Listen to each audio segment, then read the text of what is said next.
Welcome back to the channel, everyone. Today Jason is working on a Cadre Fireblade. We've got a basic primer down before we start that was sprayed on in a well-ventilated area, and here we go right in with the Vallejo Black.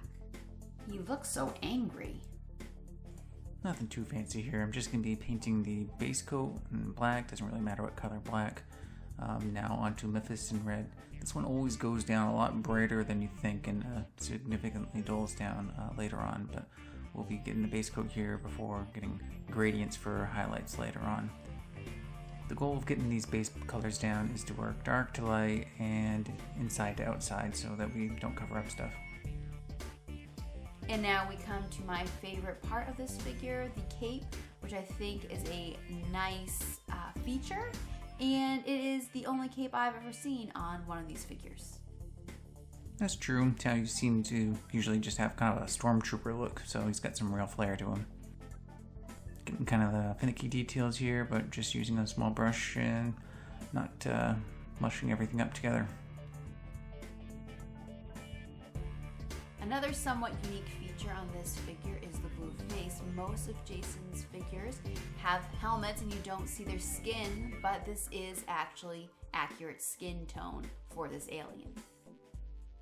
This guy is part of the HQ, so we can definitely go the extra mile with him. Now that I'm getting into the Ulthuan gray, this definitely requires many very thin coats, or you'll get lots of imperfections you're going to definitely see. And when I mean many thin coats, I mean like 8 coats. It's what you have to do if you don't want textured panels. You're also going to need a lot of coats if you have to fix your mistakes, like the little bit of red there that I have to cover up. Still bleeds through.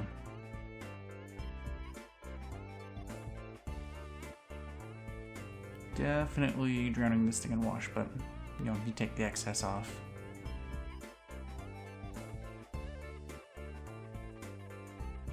Back to that cape, it is getting a coat of wash, and that wash is a mixture of red and black toned wash from Army Painter. The wash is just going to go on all of the red parts except for the panels, all the red cloth. And perhaps the most interesting part of this project, we are moving on to the Tamiya panel line accent color in black, and this is the applicator that comes in the bottle. And it's just going to do its thing. It's really satisfying to get that capillary action, watching it just kind of suck through the panel lines. I'm really finding that I'm using the panel liner a lot more. It's a lot cleaner than the wash, and I haven't quite moved over to doing the oil washes. The base coats are pretty much all done here, so now we're going to start on doing highlights. I'm going to start with the skin first, starting with the base paint, but slowly adding more and more Russ Grey in. Now from this angle, he looks like an orc. Blue-skinned orc. As the highlights get more and more, I'm going to be adding white into the mix and really just getting smaller and smaller sections to have the gradient on the skin. As you're working up the tones, don't forget to paint the eyes white so that you can start getting the pupils of the eyes at some point.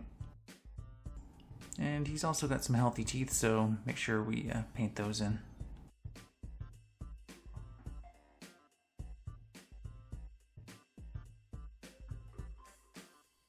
Bravery test.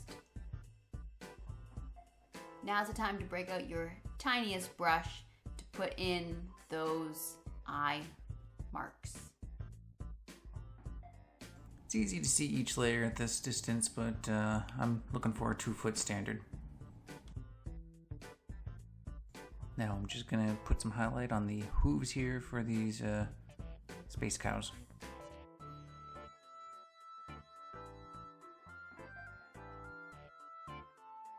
I'm now individually highlighting the braid of this rope sash that holds the cape on.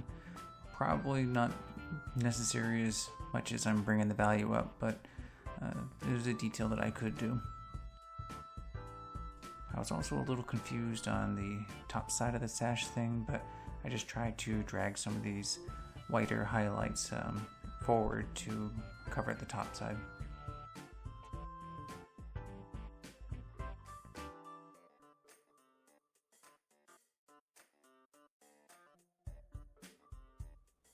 Like I mentioned before, this is one figure that does not have a helmet, and one of the added benefits of not having a helmet is we get to see this guy's hair, which seems like a single side ponytail. I actually considered cutting it off. I think it looks kind of weird, but it turned out alright, I think. Here what I'm doing is I'm trying to put down white as a kind of a base coat for the bronze, so kind of pre-build in my highlights on each side, so I'm just putting in the metallic in between those. Well, mostly successful at that. To finish it off, I'm putting white dots on these details here on the metal.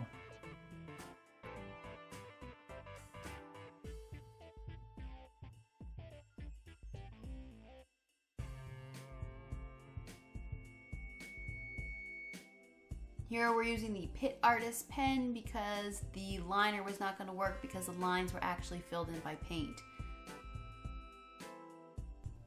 Now for everyone's favorite part, we're going to be doing some edge highlighting. This is just pure white at this point with my pointiest brush. It's pretty easy on some of these straight pieces, but a lot harder on some of the interior parts and some of the curved surfaces.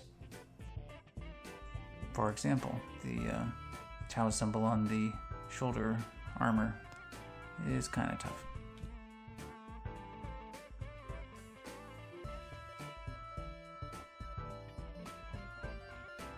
This is a little bit of Mephiston Red from Citadel going on. It's going to be part of the gradient action that's going to be happening over the next few steps.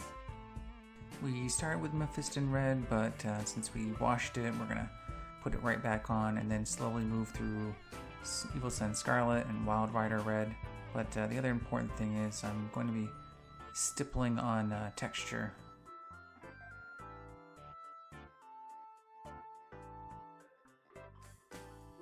Next is a little bit of the Evil Sun's Red, also from Citadel. That is the next lightest color in the gradient. And to finish off the gradient, a little Wild Rider Red, also from Citadel. And now that I'm watching this video, I'm realizing that Jason owns a lot more paint than I thought he did. It's really not that many, but we're just going to add a little bit more Wild Rider Red to the Evil Sun Scarlet and put it on in smaller places until you're just Wild Rider Red in dots. We're trying to add texture here to this cape. I think I was mostly successful.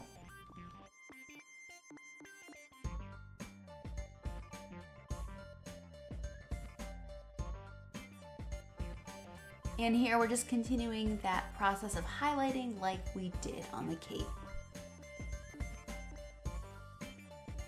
Not too much more to say. We're just going to take each of the red parts of the model and apply the progressively smaller gradients to lighter red.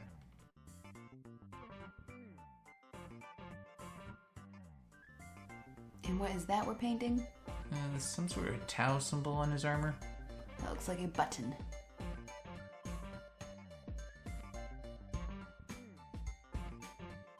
For all the parts that were previously black, now we're just going to take some of the higher parts and a little bit of edge highlighting with lighter and lighter grays.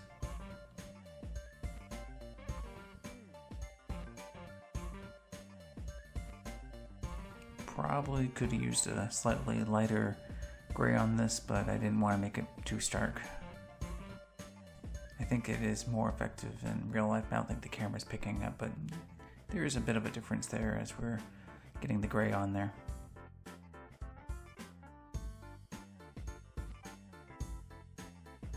Moving from the uniform gray to the ash gray, it's now more noticeable in some of the key parts here.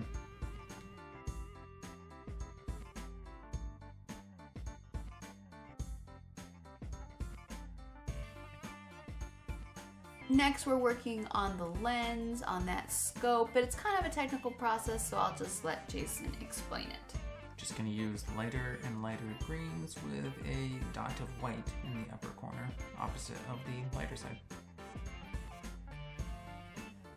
That actually didn't sound all that technical once I heard it out loud. I think the base can be a lot more freeform. Here I'm just using a gray just to get the texture and the upturned parts. Then I'm taking kind of a sand color. I don't think it really matters what you do here, but just sort of washing it in the brown and bringing it all back together.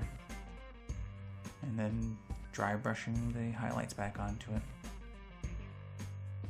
I'm not really sure what he's standing on in particular, but it looks to be some sort of broken piece of towel.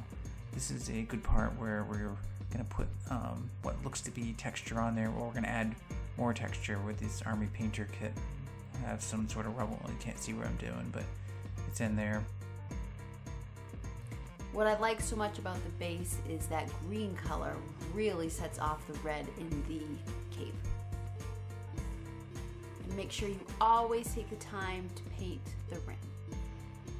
Right here I'm just putting a clear coat on so that when you get the decal going, it applies a lot better on a flat surface without any of the texture from the paint. I don't think the decals are strictly necessary, but I thought it would be fun. And with a final spray of Tester's Dull Coat, the Cadre Fireblade is done. Thank you for watching this video. Make sure to like and subscribe. We'll see you next time. Oh, that's LeVar's line. I can't use that. No, I think it's okay.